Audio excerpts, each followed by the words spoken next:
জিনিস বিরোধীরা বিশেষ করে তৃণমূল কংগ্রেসের তরফে প্রচার করা হচ্ছে যে তোমরা আসলে পশ্চিমবঙ্গে বাঙালিদের পাতে মাছ মাংস বা আমিষ খাবার পড়বে না, এতেও প্রচুর মানুষ ভয় পেয়ে গেছে।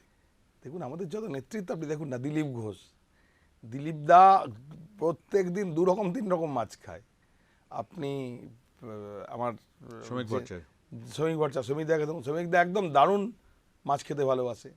আমাদের general secretary organisation Amitabh Chakraborty একদম দারুণভাবে মাছ খায়।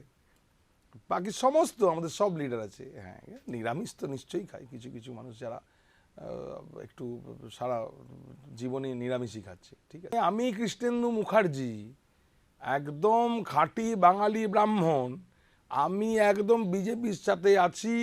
আমি দুর্গা পুজো করি, রোজ সকালে আহ্নিক করি, হনুমান চাল্লিশা পাঠ করি, মা দুর্গার পুজো করি।